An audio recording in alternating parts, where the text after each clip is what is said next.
Exactamente aquí, ¿ya? Dice, a ver, mi querido Joel, ¿puedes leer, hijo? Sí. Estábamos en el momento en el cual, para ubicarnos un poquito, ¿ya? Nos habíamos quedado en el momento en el cual eh, Jesús estaba reprendiendo un poco a Pedro, ¿no? Porque le decía que estaba él preocupado por el cuerpo, por las cosas del cuerpo y no por el espíritu, ¿no? Porque Jesús le decía que se iba a ir, ¿no? Porque Jesús ya sabía lo que iba a pasar, ¿cierto? Jesús sabía que venía a morir por nosotros en la cruz. Entonces, cuando Jesús se estaba despidiendo de Pedro y le estaba diciendo, ¿no? Yo voy a morir en la cruz, tú me vas a negar, y Pedro decía, no, como que, no, se sentía triste, ¿no?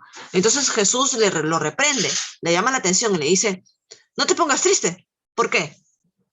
No tienes fe, no estás confiando en el espíritu, sino en el cuerpo. O sea, yo sufriré de cuerpo, pero mi espíritu estará contento porque habré hecho lo que mi Padre me ha designado.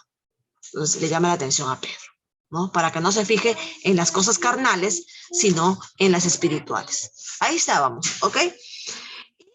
Decide, ¿no? Pasa justamente el hecho, se cumple la palabra, mejor dicho, ¿no? Y lo sepultan a Jesús. Y el emperador romano estaba preocupado, ¿cierto, Joel? ¿Por qué? Porque él decía que es el rey de los judíos. Y dicen las escrituras de ellos que va a resucitar. Y si resucita, ¿cómo voy a quedar yo como emperador? Ay, no voy a valer nada. Él va a valer más que yo. Entonces, ¿qué hacemos? ¿Qué hacemos? Voy a mandar a poner una piedra gigante en el sepulcro de Jesús para que los judíos no lo saquen y su cuerpo y digan que ha resucitado. Sí. No. Entonces, el emperador romano mandó a poner una piedra gigante en el sepulcro, Joel, para que tapara, ¿no? Porque en ese tiempo los sepulcros eran así, ¿no? Cuevas, pero eran cuevas abiertas, donde podían ir los parientes a rezar, Jairo. Pero en este caso, como Jesús había dicho, ¿no? En la palabra de Dios que él iba a resucitar al tercer día, el emperador de miedo, de temor que esto se cumpliera, puso una piedra gigante en la cueva del sepulcro de Jesús. Y dijo, además, voy a hacer que los mismos, ¿no? Que los mismos judíos cuiden la piedra. Porque si ellos la mueven, no, se va a notar. Así que no voy a ser yo el que caiga en su profecía maligna que no se va a cumplir. No me van a dar miedo estos judíos. Dice así el emperador. Vamos a ver qué pasa, Joel. Por favor, lee este párrafo. A pesar de todas las cosas. A pesar de todas las cosas que Jesús enseñó, a pesar de la promesa de que sería resucitado al final de los 3 días y las 3 noches, los discípulos no estaban preparados para lo que sucedió. Tenga en cuenta que si las autoridades romanas hubieran asumido la responsabilidad total de vigilar la tumba, la gente hubiera sospechado de lo que sucedió. Al fin y al cabo, los romanos eran conocidos por aceptar sobornos y algunos hubieran reclamado que los discípulos habían sobornado a los guardias romanos para permitir que se llevara el cuerpo de Jesús fuera de la tumba. Ajá, ¿no? Es lo que yo les acabo de contar, ¿cierto? Para las autoridades romanas, ¿no? Que se cumpliera lo que Jesús había predicho de la palabra de su Padre, era un temor horrendo, porque él iba a quedar como el rey de reyes. Y el emperador romano no quería permitir, no lo iba a permitir. Recuerden que, nuevamente chicos, ¿no? La zona de Judea, de Jerusalén, fue colonia del Imperio Romano, carolingio, Bizancio, ¿ok? Pertenecía a ellos, a Roma, porque recuerden que Roma se extendió a parte de África y a parte de Asia. En la parte de Asia está Jerusalén, ¿no? El pueblo judío. Por eso es que los romanos eran las autoridades aquí y tenían mucho miedo de perder su poder si es que esto se cumpliera. Seguimos. Isabel, recordemos que la polera es blanca. Sí, disculpe, la mía está guardada porque bueno, es bastante blanca y se ensucia bastante rápido. Claro que sí, me imagino que sí, pero hay que tomar la precaución porque son ya repetidas veces en que llamó la atención con respecto a eso. Sí, la polera es blanca. La precaución la tienen que tomar ustedes. Sí, hija, por favor, ya hay que guardar. La polera es solamente para la clase. Agárrate, la sacas y la guardas. No cocino, no lavo, no limpio con la polera porque si no se me ensucia. Pero tenemos que cumplir con el uniforme del colegio. Eso sí te voy a pedir, mi amor. ¿Ya? Seguimos. Vamos yo voy a leer ya para avanzar más rápido y luego ustedes intercalados. Pero ya que la tumba fue sellada y los guardias fueron asignados por los mismos líderes religiosos, cuando él se marchó de la tumba, nadie podría decir de manera legítima que los discípulos habían robado el cuerpo. Dios utilizó los esfuerzos de los líderes religiosos para probar lo que ellos querían refutar. No esperaban lo imposible, Jairo. A pesar de todas las cosas que Jesús enseñó, a pesar de las promesas de que sería resucitado al final de los 3 días y las 3 noches, los discípulos no estaban preparados para lo que sucedió. Veamos el relato de Lucas de la resurrección. El primer día de la semana, muy de mañana, vinieron al sepulcro. O sea, ¿cuál es el primer día de la semana? El domingo. El domingo. Dice que el domingo muy temprano fueron al sepulcro, trayendo las especies aromáticas que habían preparado, y algunas otras mujeres con ellas. Y hallaron removida la piedra del sepulcro. ¿Me estás escuchando, no, Jairo? Y entrando, no hallaron el cuerpo de Jesús. Aconteció que estando ellas perplejas por esto, ¿qué significa perplejo? Dice, aconteció que estando ellas perplejas por esto, ¿qué significa perpleja? Asustadas, confundidas. Ajá, asustadas, confundidas. Muy bien, Jairo. Se quedaron así, ¿no? Así, ¿no? Imagínate que tú te vas al cementerio, Joel, y no está la tumba de tu familiar. No está la tumba vacía. Te da un ataque ahí, ¿no? Por esto, he aquí, se pararon junto a ellas 2 varones con vestiduras resplandecientes. Eran 2 ángeles. Y como que tuvieron temor, bajaron el rostro a la tierra y les dijeron, ¿por qué buscáis entre los muertos al que vive? No está aquí, sino que ha resucitado. ¿Acordaos de lo que os habló cuando aún estaba en Galilea, diciendo, es necesario que el Hijo del Hombre sea entregado en manos de hombres pecadores y que sea crucificado y resucite al tercer día? Entonces ellas recordaron sus palabras. Entonces, hijos, acá en este párrafo nos hablan de la resurrección en sí. ¿Cómo es este hecho tal cual, no? Dios hizo remover la piedra gigante que habían dejado los romanos, ¿no? Mandó a 2 ángeles para que les hicieran recordar a las mujeres, que entre ellas estaba la Virgen María, ¿no? Y les dijeran que se había cumplido la palabra. Entonces, hijos, con este hecho, los cristianos en Roma empezaron a crecer. Los discípulos, con este hecho, estaban tristes, estaban desconsolados, había muerto Jesús, pero con este hecho fortalecieron su fe.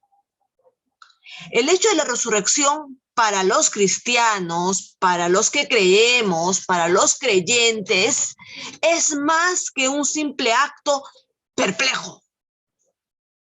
Es el acto que significa que la palabra de Dios se cumplió, es el acto que significa del gran amor de Dios para con nosotros, es el acto de salvación para nuestros pecados. Que todo creyente, ¿no? También tenemos en la promesa que volverá a darse. Porque el mundo hoy, Joel, está lleno de pecados. El mundo hoy está lleno de tentaciones. El mundo hoy está lleno de violencia. Entonces la pregunta es, los que creemos, confiamos en que volverá. Nuestro Señor bajará en cualquiera de sus formas y volverá a limpiar el mundo. Otra vez. Entonces, solamente los salvos de corazón se salvarán. Eso es lo que significa la resurrección. Lo animamos a que dé el resto. Bueno, esto no. El impacto de la resurrección de Jesús en la iglesia. Vamos a empezar a subrayar, ¿ya?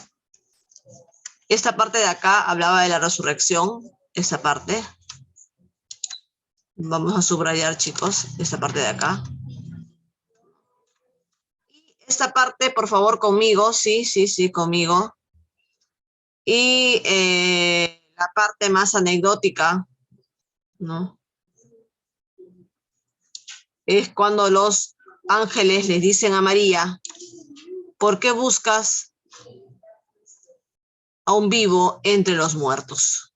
Jesús ha resucitado, ¿no? Esa es la parte emblemática de la resurrección. Más adelante, ¿qué subrayamos? ¿Ya está? ¿Subrayado? ¿Sí? Porque voy a pasar a la otra página, hijos. Estoy que lo busco, Miss. ¿Cómo que estoy que lo busco? Si está siguiendo con nosotros la lectura. No lo tengo. Me atrapé. Ya. Entonces, vamos a avanzar a la otra página, donde nos habla del impacto de la resurrección de Jesús en la iglesia. ¿Ok? Subrayamos ese subtítulo, por favor. ¿Cuál era el otro que tenía que subrayar? Siguiente página, estamos en la siguiente página ya, ¿sí? El impacto de la resurrección de Jesús en la iglesia. ¿Sí? Sí. Ok, ya. Estamos en la página 6. Ya. ¿Qué impacto tuvo en la iglesia primitiva el hecho de la resurrección de Jesús? O sea, ¿qué significa para la iglesia? La iglesia, ¿qué es lo que explica o quiere explicar con la resurrección? Jairo, vamos a leer, por favor, estos párrafos pequeños, estos 3 párrafos pequeños. Atentos todos.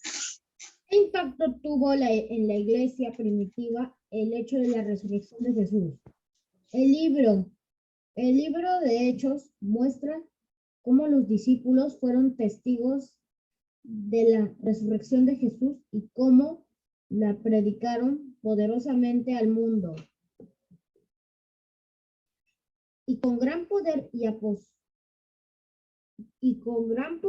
los apóstoles daban testimonios de la resurrección del Señor Jesús y abundante gracias era sobre todo ellos. Claro, eso les decía Jairo. Por eso les digo, para la iglesia, para los creyentes, ustedes no saben lo que significa la resurrección. La resurrección es como restregarle en la cara a todo aquel que no cree. Porque la resurrección es el acto que registra la historia en la Biblia, en las Santas Escrituras, que se dio del poder de Dios. Porque es el único hecho de resucitar a la vida y subir a los cielos. Nadie más ha podido comprobar un hecho igual.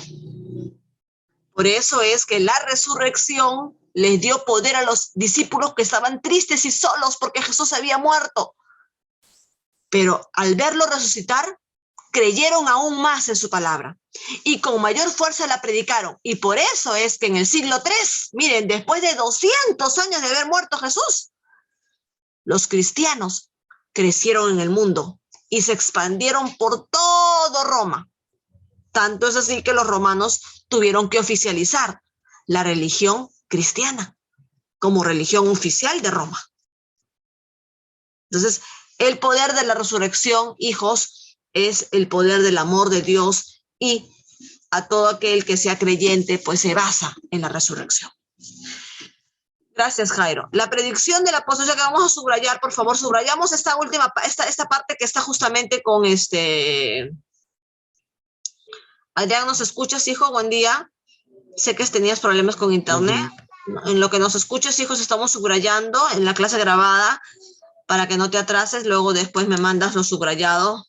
Sí, mi amor, sí sé que el internet. No. Así que seguiremos subrayando. Esto es lo importante. ¿Ok? Sigo leyendo. El apóstol Pablo, que fue uno de los últimos, ya, el apóstol Pablo que sobrevivió, ¿no? Porque saben ustedes que los apóstoles fueron perseguidos, fueron asesinados, matados, crucificados. Ojo, los apóstoles fueron totalmente una vida de persecución después de la muerte de Jesús, ¿no? Porque los romanos no querían que sigan expandiendo el cristianismo. Pablo, uno de los últimos apóstoles que duró hasta viejito, ¿no? También se basaba en la resurrección de Jesús. Veamos un ejemplo de la vida de Pablo cuando habló en Atenas acerca de la resurrección, ¿no? Atenas, una polis de Grecia. Grecia queda en Europa. ¿Ok? Vamos. Vamos a continuar con la siguiente página. ¿Hasta acá estamos bien? ¿Sí? Dice Pablo. La primera parte, Miss, la primera parte, Miss, donde veamos el relato de Lucas y la resurrección, me faltó una parte para subrayar. La primera parte, me faltó una parte para subrayar. Ya, ahí lo ves en el video, hijo, no sé cuál será. A ver, vamos a seguir con Pablo, que es uno de los últimos apóstoles de Jesús, que fue perseguido, le hicieron juicio 2 veces, fue encarcelado, Pablo fue sacado y luego nuevamente encarcelado y murió en prisión por los romanos, ¿ya? Porque los romanos le prohibieron a Pablo, nunca más vuelvas a hablar de Jesús, ni de la palabra de tu Dios. Te queda terminantemente prohibido. Si tú haces eso, serás condenado. Y Pablo tenía la guía más poderosa de Dios, que a través de Jesús le dijo que tenía que seguir predicando. Así que Pablo predicaba a escondidas, ¿no? Y en una de esas predicaciones, él fue apresado, ¿no? Y murió en prisión. Algunos filósofos de los epicúreos y de los estoicos disputaban con él, peleaban con él, ¿no? Y unos decían, ¿qué querrá decir este palabrero, este charlatán de Pablo? Y otros parece que es predicador de nuevos dioses, porque les predicaba el evangelio de Jesús y de la resurrección. Entonces, Pablo tenía gente que lo quería y gente que no lo quería. Pablo entonces les dijo, pero Dios, habiendo pasado por alto los tiempos de esta ignorancia, ahora manda a todos los hombres en todo lugar que se arrepientan, por cuanto ha establecido un día en el cual juzgará al mundo. Escuchen, miren lo que decía Pablo, miren, pero Dios, habiendo pasado por alto los tiempos de esta ignorancia, ahora manda a todos los hombres en todo lugar que se arrepientan, por cuanto ha establecido un día en el cual juzgará al mundo con justicia, por aquel varón a quien designó, dando fe a todos con haberle levantado de los muertos. Pero cuando oyeron lo de la resurrección de los muertos, unos se burlaban y otros decían, ya te oiremos acerca de esto otra vez. Ya estaban cansados de que Pablo predicara lo mismo. Había gente que no quería escuchar a Pablo. Y una de las escrituras más famosas que profetizaban la resurrección de los justos comienza con Pablo, afirmando la resurrección de Jesucristo. Entonces, Pablo es uno de los apóstoles de Jesús que se basó, toda su prédica se la basó en la resurrección, porque era la prueba más grande de la creencia en Dios, ¿no? Porque primeramente os he enseñado lo que asimismo recibí, que Cristo murió por nuestros pecados, conforme a las Escrituras, y que fue sepultado y que resucitó al tercer día. Conforme a las Escrituras. Recuerden, chicos, en el Antiguo Testamento, que fue escrito antes que naciera Jesús, y que ya lo conocían los sabios de esa época en Roma, ya se decía esto. Ojo, Joel, Ya en el Antiguo Testamento decían que iba a venir un Salvador, un Cristo, y que iba a morir y que al tercer día iba a resucitar. Entonces, Pablo les hacía recordar esto. Oigan, ¿no? Ignorantes, les decía Pablo, ¿no? Lean en el Antiguo Testamento. Dice que iba a venir un Cristo y que iba a morir y que iba a resucitar el tercer día. Recuérdenlo. Esto se ha cumplido la palabra en Jesús. Jesús es nuestro Cristo. Y había gente, pues, que, Pablo está loco, lo tomaban por loco a Pablo. Le decían que era un loco, ¿no? Y otros que sí creían en él. Entonces, ¿no? Estamos haciendo un recordaris de la vida de Pablo y cómo se basó en la resurrección. Después apareció a más de 500 hermanos a la vez, de los cuales muchos viven aún y otros ya duermen. Después apareció a Jacobo, después a todos los apóstoles y el último de todos, como un abortivo, me apareció a mí, ¿no? Esto es un poquito la anécdota de Pablo, de lo que vivió, pero él, sin embargo, murió en su fe. Él murió en prisión con los romanos, ¿ya? Pero murió en su fe. Él murió creyendo en la resurrección. Ahora sí, pasamos a la última parte, chicos. Hoy, la iglesia actual, también se basa en la resurrección, obviamente, ¿no? Es la prueba más grande de fe. Y nos muestra 7 fundamentos, hijos, de los cuales ustedes elegirán uno, el que más les convenza, el que para ustedes es el más claro, y lo pondrán en su hoja, al lado de su ficha, y me dirán por qué. ¿Por qué creen que es el mejor fundamento de los 7 que presenta la iglesia hoy? ¿Ok? Repito la tarea para todos, Jairo. La iglesia hoy presenta 7 fundamentos para creer en la resurrección. 7. Ustedes van a escoger el que mejor esté planteado para ustedes, el que mejor les parezca, y me van a explicar por qué. ¿Ok? Muy bien, empiezo a explicar cada uno de los 7 fundamentos. Primer fundamento de la iglesia. Dice, la resurrección prueba que Jesús era exactamente quien dijo y lo que dijo que era, ¿no?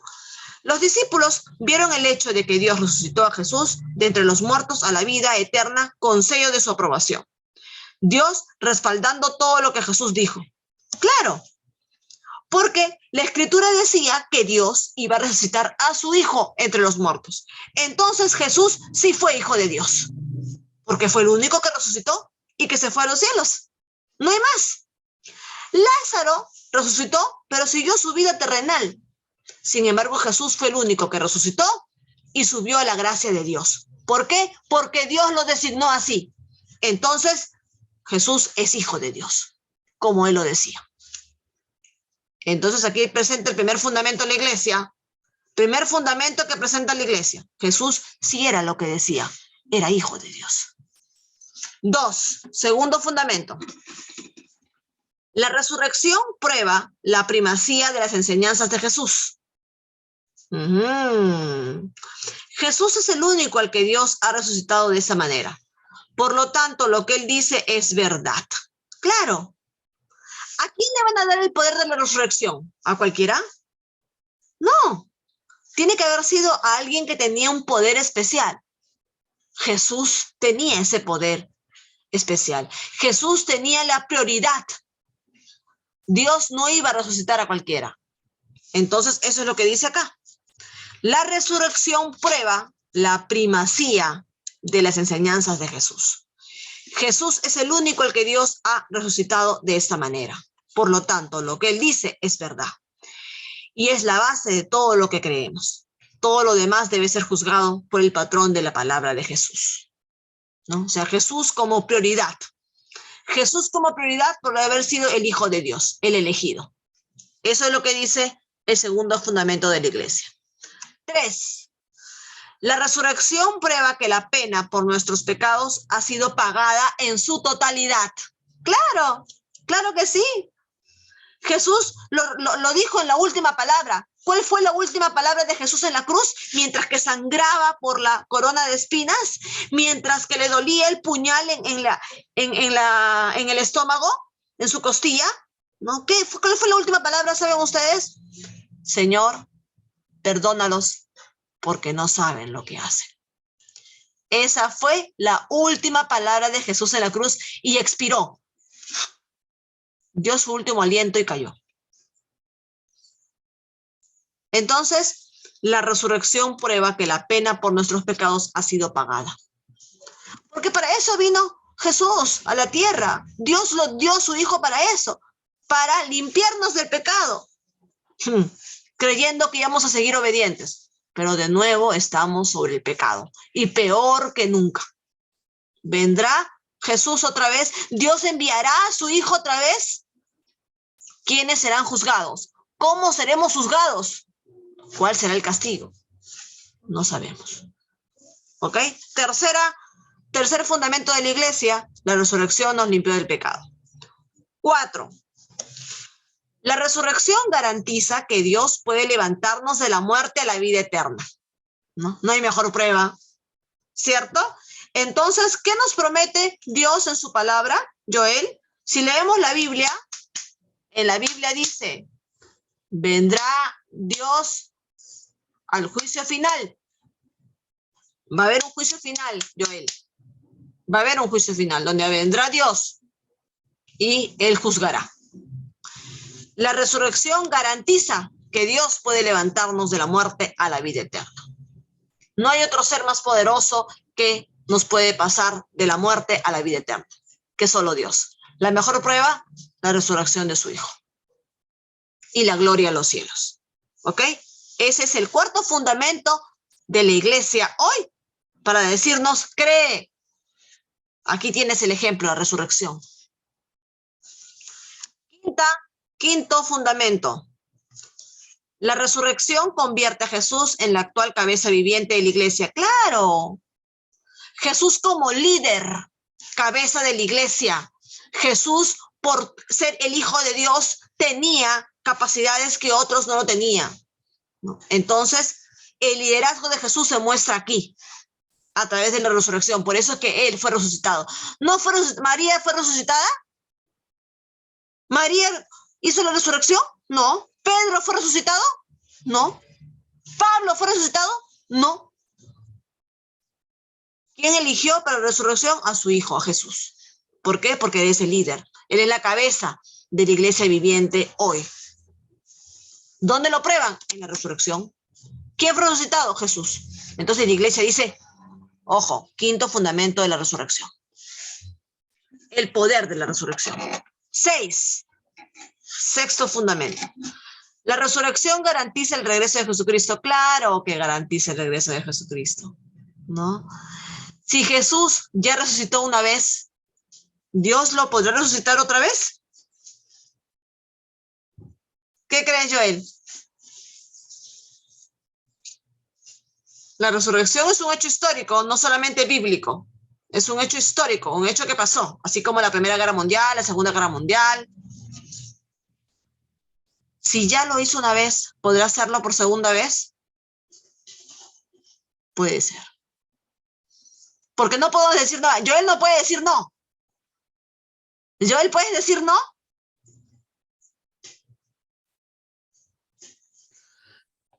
Tampoco puedes decir sí, ¿cierto? No puede decir no y tampoco puedo decir sí. Por lo tanto, hay una probabilidad. Exactamente, hijo. Hay una probabilidad. Por eso es que el sexto fundamento que presenta la iglesia con el poder de la resurrección es que la resurrección garantiza el regreso de Jesús. Es muy posible que vuelva. Séptimo fundamento que presenta la iglesia para mostrar el poder de la resurrección, Jairo. Séptimo fundamento. La resurrección es la garantía de la justicia absoluta. No, es decir, que hay un juicio. Así como los hombres tenemos un juicio cuando cometemos un delito y nos procesan y nos investigan, también la resurrección muestra que hay un juicio y que finalmente Dios evaluó dar a su Hijo para limpiarnos del pecado, ¿no? Eso fue la conclusión final después del juicio que hizo Dios para con nosotros. Y nos limpió del pecado. Volvimos a empezar. Pero ¿dónde estamos ahora? Nuevamente mal. nuevamente con pecados. Y por eso es que tiene que volver a darse un juicio. Un juicio que nos diga, tú te vas para allá, tú vienes para acá. Pecadores para allá, salvos para acá. Va a haber un juicio. ¿Por qué? Porque la resurrección fue un juicio final también, en su momento, en el cual Dios decidió dar a su Hijo para limpiarnos del pecado y volver a empezar. Es como cuando cumples una condena, ¿cierto? Ahí está el señor John Kelvin, ¿no? Cumpliendo una condena en prisión en el penal de Lurigancho por haber golpeado, ¿no? Y una serie de actos de agresión hacia su esposa. Y ahorita está en prisión porque está pasando un juicio. Así igual, Dios vino aquí, mandó a su Hijo Jesús, estábamos en pecado y dijo, voy a dar a mi Hijo para que Él sufra, pase su juicio, muera y nos libremos del pecado todos. Y volver a empezar. Volvimos a empezar, pero en los tiempos de ahora, todos estamos con la mancha del pecado. Todos. Vamos a ver si en este juicio quiénes pasamos y quiénes no. En el nuevo juicio que vendrá. ¿Ok, hijos? Espero que haya predicado en mi clase, más que mi clase para mí es una pequeña prédica que hago en labor a mi fe y a mi creencia. Sin tratar de cambiarles la idea a nadie, lo que hago simplemente es una prédica porque todos somos pastores de Dios y tenemos la labor de predicar en nuestra vida. ¿Ok? Gracias por haberme escuchado. Ya saben cuál es la tarea. Punto número 1, terminar de subrayar la ficha según la clase grabada. Punto número 2 es que elijan uno de los 7 fundamentos que presenta la Iglesia para demostrar el poder de la resurrección. ¿Cuál les convence? Me lo escriben en una hoja y me dicen por qué les convence. Me tienen que explicar. A mí me convence la 6, ¿no? La resurrección garantiza el regreso de Jesús, ¿no? Porque esto realmente a mí me demuestra que Jesús va a volver o que Dios va a mandar otra vez a su Hijo de otra forma. No sabemos en qué lugar, pero yo creo en que sí lo va a volver a mandar. Ahí está. No sé, tú lo explicas con tus palabras. Yo lo voy a leer. Quiero tareas. Isabel, me preocupa tu entrega de tareas. Considero que eres una alumna que tiene una opinión a tu edad muy buena. Participas en clase, hija, pero en la vida hay que ser coherentes. Es decir, ¿qué significa ser coherentes? Es que en cada momento tengamos la misma línea, el mismo perfil. ¿Ok? Así que si yo veo que participas en clase, pero no hay tareas, estás siendo incoherente. Y lamentablemente tu evaluación va a ser menos valorada. Tenlo en cuenta que estamos 4 semanas juntas ya. Y yo no veo tareas. Ahora sí, nos vemos, hijos. Cuídense, un abrazo enorme. No sé cuándo nos volveremos a ver. Mañana. Ay, mañana hay feriado, no nos volvemos a ver. Ya. Sí, qué felicidad ese Joel. Bye, bye. El El jueves jueves nos vemos, mi amor, el jueves.